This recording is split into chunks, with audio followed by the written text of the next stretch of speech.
Alhamdulillah Rabbil Alamin. Wabihi nasta'in ala umurid dunya waddin.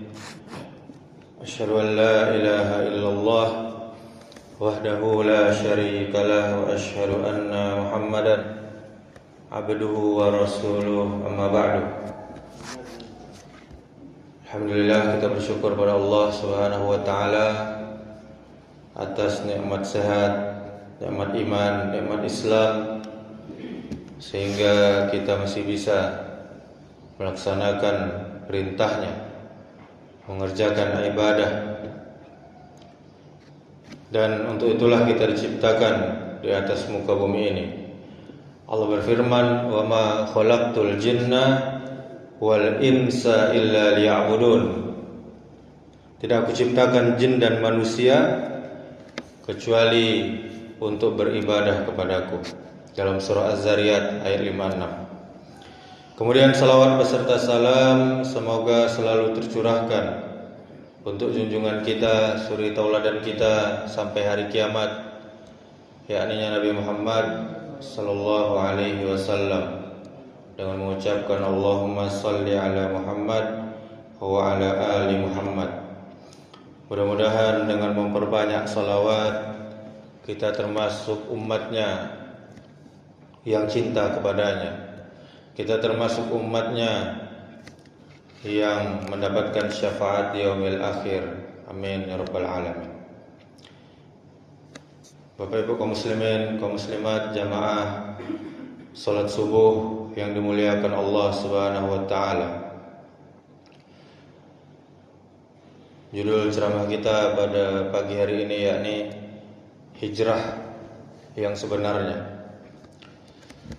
Ketika mendengar kata hijrah, sebagian orang mungkin langsung teringat pada perubahan penampilan, cara berpakaian, atau lingkungan pergaulan.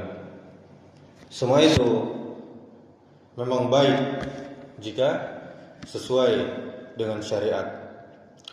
Namun hijrah yang sebenarnya bukan sekedar perubahan di luar, melainkan perubahan hati, akidah, ibadah, dan akhlak menuju ketaatan kepada Allah Subhanahu wa taala.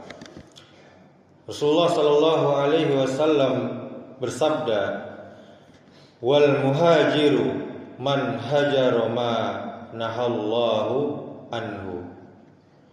Orang yang berhijrah adalah orang yang meninggalkan apa yang dilarang oleh Allah Subhanahu wa taala. Hadis riwayat Bukhari.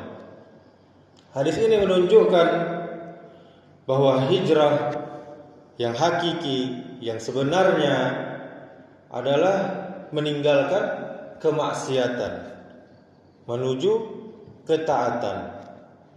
Allah Subhanahu wa taala berfirman, "Warrujza fahjur." Dan tinggalkanlah segala perbuatan dosa. Surah Al-Mudaththir ayat 5. Kaum muslimin, kaum muslimat, jamaah yang dimuliakan Allah Subhanahu wa taala. Hijrah yang sebenarnya memiliki beberapa bentuk. Yang pertama, hijrah dari syirik, ini yang paling utama, menuju tauhid. Inilah hijrah yang paling besar, meninggalkan segala bentuk kesyirikan, perdukunan, jimat, ramalan, dan menggantungkan hati hanya kepada Allah Subhanahu wa taala. Kemudian yang kedua, hijrah dari maksiat menuju ketaatan. Meninggalkan sholat yang sering dilalaikan menjadi menjaga sholat berjamaah. Meninggalkan ghibah, fitnah, riba, dan dosa-dosa lainnya. Allah Subhanahu wa taala berfirman, "Innallaha yuhibbut tawwabin." Sesungguhnya Allah mencintai orang-orang yang bertaubat. dalam surah Al-Baqarah ayat 222. Kemudian yang ketiga, hijrah dari kebodohan menuju ilmu. Banyak orang semangat beribadah tetapi tidak belajar agama. Padahal ibadah harus dibangun di atas ilmu agar sesuai tuntunan Rasul sallallahu alaihi wasallam. Kemudian yang keempat, hijrah dari cinta dunia yang berlebihan menuju persiapan akhirat. Bekerjalah, berdaganglah, menikahlah, bangun keluarga, tetapi jangan sampai dunia melalaikan kita dari tujuan utama, yaitu bertemu nanti dengan Allah Subhanahu wa taala. Allah Subhanahu wa taala berfirman, "Wa mal hayatud dunya illa mata'ul ghurur." Kehidupan dunia hanyalah kesenangan yang menipu. Surah Al-Imran ayat 185. Jamaah yang dimuliakan Allah Subhanahu wa taala, jangan sampai kita merasa sudah berhijrah, sudah taubat hanya karena penampilan kita sudah berubah, tetapi lisan kita masih suka menyakiti, hati masih dipenuhi dengan kesombongan, dan ibadah masih bermalas-malasan. Sebagian salafus saleh berkata, bukanlah orang yang berhijrah itu yang meninggalkan negerinya, tetapi orang yang berhijrah adalah yang meninggalkan dosa-dosa dan kesalahannya. Hijrah adalah proses seumur hidup. Setiap hari kita berusaha menjadi yang lebih baik daripada hari kemarin. Di antara kisah yang sangat menyentuh tentang hijrah adalah kisah seorang tabi'in yang bernama Fudail bin Iyad. Sebelum menjadi ulama besar, Fudail bin Iyad dikenal sebagai maling, perampok yang ditakuti. Suatu malam ketika hendak melakukan maksiat, beliau mendengar seseorang membaca firman Allah, "Alam ya'ni lillazina amanu an takhsha'a qulubuhum li dzikrillah." Belum tibakah waktunya bagi orang-orang yang beriman untuk tunduk hati mereka mengingat Allah? Dalam surah Al-Hadid ayat 16. Ketika mendengar ayat ini, Fudail tersentak. Beliau berkata, "Bala ya Rabb, qad'an, benar wahai Rabbku, telah tiba waktunya." Sejak saat itu beliau bertaubat dengan taubat yang sungguh-sungguh. Beliau meninggalkan kehidupan lamanya dan menjadi salah seorang ulama besar yang banyak memberikan nasihat kepada umat. Kisah ini mengajarkan kepada kita bahwa hijrah yang sebenarnya bukan sekedar mengganti pakaian atau penampilan, tetapi meninggalkan dosa dan kembali kepada Allah Subhanahu wa taala. Dan juga pelajaran dari kisah ini, tidak ada dosa yang terlalu besar untuk Allah ampuni jika kita bertaubat dengan sungguh-sungguh. Kemudian hidayah, petunjuk bisa datang kapan saja melalui ayat Al-Quran yang didengar dan direnungkan. Kemudian hijrah sejati, hijrah hakiki adalah perubahan hati yang kemudian diikuti perubahan amal. Orang yang dahulu bergelimang dosa bisa menjadi wali Allah jika taubatnya benar. Kaum muslimin, kaum muslimat, jamaah yang dimuliakan Allah Subhanahu wa taala. Kita saat ini sudah memasuki bulan Muharram. Marilah kita menghidupkan sunnah di bulan Muharram. Muharram adalah salah satu bulan yang mulia dalam Islam. Allah Subhanahu wa taala berfirman di dalam surah At-Taubah ayat 36 yang artinya sesungguhnya bilangan bulan di sisi Allah ada 12 bulan. Di antaranya ada 4 bulan haram. Muharram termasuk salah satu dari 4 bulan haram tersebut. Oleh karena itu seorang muslim hendaknya mengisi bulan yang mulia ini dengan amal soleh dan menjauhi segala bentuk maksiat. Yang pertama, hendaknya kita mengisi bulan Muharram ini dengan puasa sunnah, memperbanyak puasa sunnah. Sunnah terbesar di bulan Muharram adalah memperbanyak puasa. Rasul sallallahu alaihi wasallam pernah bersabda, puasa yang paling utama setelah puasa Ramadan adalah puasa di bulan Allah, yaitu Muharram. Hadis riwayat Muslim. Hadis ini menunjukkan kepada kita besarnya fadilah, keutamaan puasa di bulan Muharram. Maka siapa yang mampu hendaknya dia memperbanyak puasa sunnah sepanjang bulan ini. Kemudian berpuasa pada hari Asyura. Sunnah yang sangat dianjurkan adalah puasa pada tanggal 10 Muharram yang dikenal dengan puasa Asyura.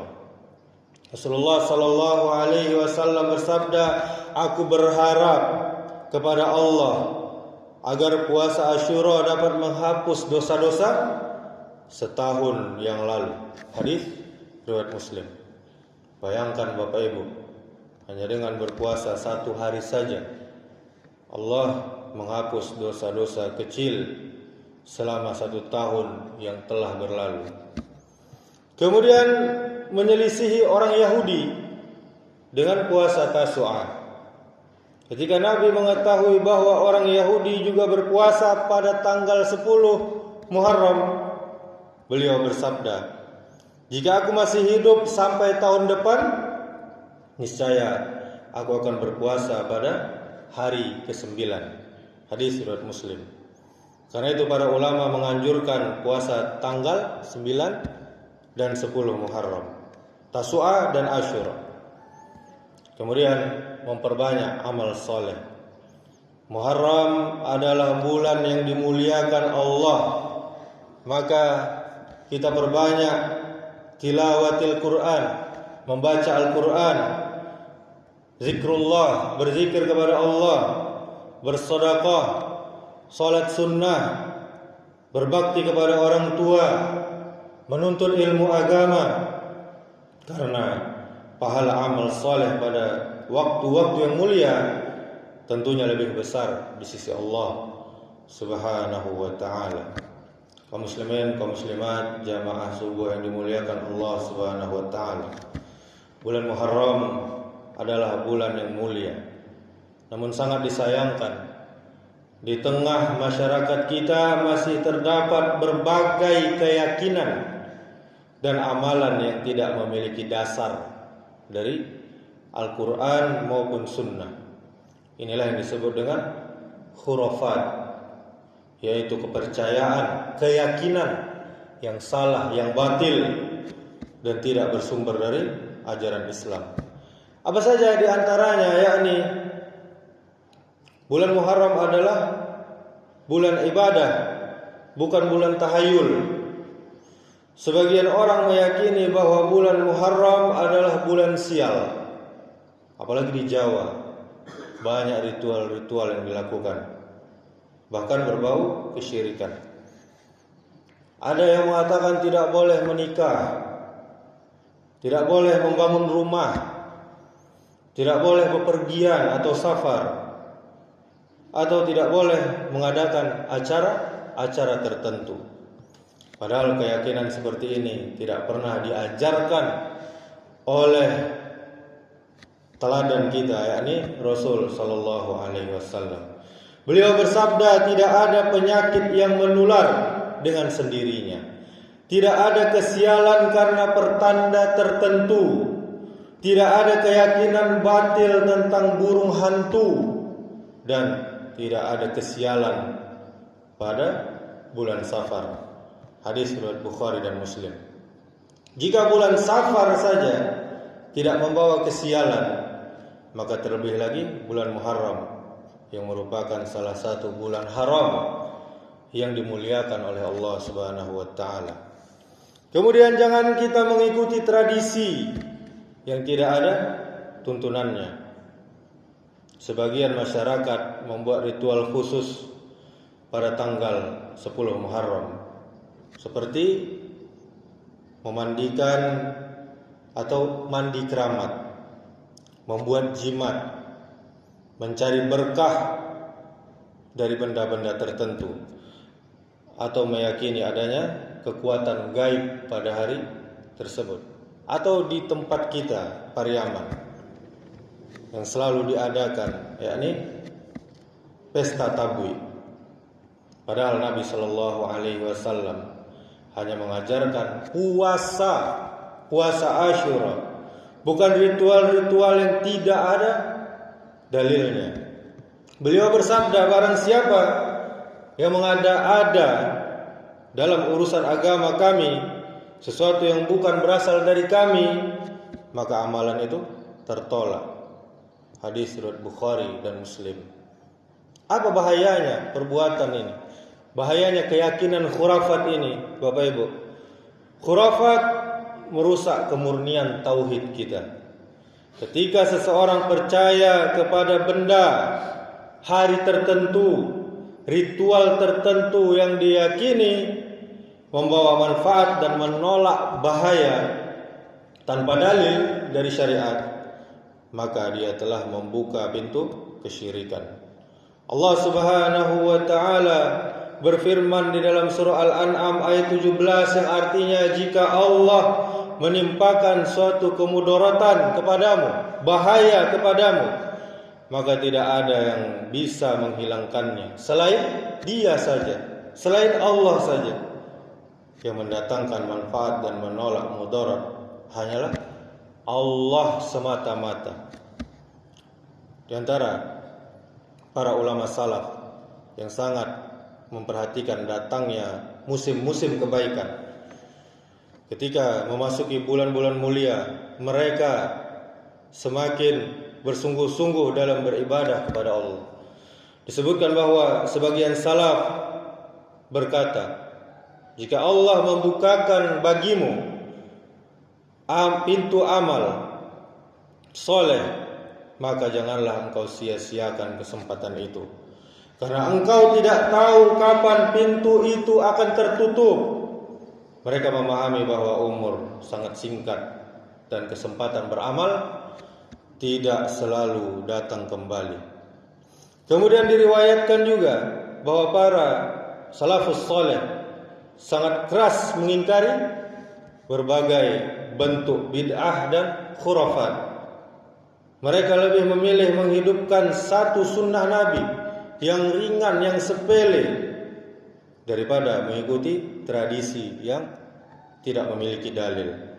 Karena mereka memahami bahwa keselamatan terdapat pada ittiba, mengikuti, mencontohi Rasul Sallallahu Alaihi Wasallam, bukan pada adat dan kebiasaan manusia. Bapak Ibu kaum muslimin, kaum muslimat, jamaah subuh yang dimuliakan Allah Subhanahu wa taala. Ketika Muharram datang, jangan kita sibuk mencari-cari ritual baru. Jangan kita percaya kepada ramalan, kesialan, benda keramat, atau amalan-amalan yang tidak pernah dicontohkan Nabi. Mari kita hidupkan Muharram dengan sunnah, bukan khurafat, dengan ilmu, bukan tahayul, dengan tauhid, bukan kesyirikan. Banyak manusia menyambut tahun baru dengan pesta, hiburan, kelalaian. Namun seorang muslim menyambut pergantian tahun Hijriah dengan taubat, dengan muhasabah, dan memperbanyak ibadah. Jangan sampai Muharram berlalu tanpa puasa Asyura, tanpa tilawah Al-Quran, tanpa sedekah, dan tanpa bertaubat kepada Allah Subhanahu wa taala. karena kita tidak tahu apakah Muharram tahun depan kita masih jumpa atau tidak. Jangan kita menunda hijrah sampai tua. Jangan menunggu sakit, jangan menunggu ajal datang. Allah Subhanahu wa taala berfirman, hatta idza jaa ahaduhumul maut qala rabbirji'un, hingga apabila datang kematian kepada salah seorang dari mereka, dia berkata, ya Rabbku, kembalikan aku, minta kembalikan ke dunia. Surah Al-Mu'minun ayat 99. Namun ketika ajal telah datang, tidak ada kesempatan lagi untuk berhijrah dan bertaubat. Karena itu Bapak Ibu kaum muslimin, siapapun kita pada hari ini, marilah berhijrah, bertaubat dari maksiat menuju ketaatan, dari kelalaian menuju kesungguhan, dan dari cinta dunia menuju persiapan akhirat. Sebab sebaik-baik hijrah adalah hijrah menuju Allah Subhanahu wa taala dan Rasulnya. Mari kita bertanya kepada diri kita masing-masing, sudahkah kita berhijrah dari meninggalkan solat menuju menjaga solat? Sudahkah kita berhijrah dari dosa menuju taubat? Sudahkah kita berhijrah dari kebodohan menuju ilmu? Sudahkah kita berhijrah dari cinta dunia menuju persiapan akhirat? Maka jangan kita kotori bulan Muharram ini dengan dosa, meninggalkan solat, berkata kotor, menyakiti orang tua, ghibah, riba, zina, atau perbuatan lainnya yang dimurkai oleh Allah Subhanahu wa taala. Demikianlah, mudah-mudahan kajian kita pada kesempatan kali ini memberikan banyak manfaat untuk kita untuk berhijrah kepada Allah Subhanahu wa taala dengan hijrah yang hakiki, yang sebenar-benarnya. Subhanakallahumma wa bihamdika asyhadu an la ilaha illa anta astaghfiruka wa atubu ilaik. Wassalamualaikum warahmatullahi wabarakatuh.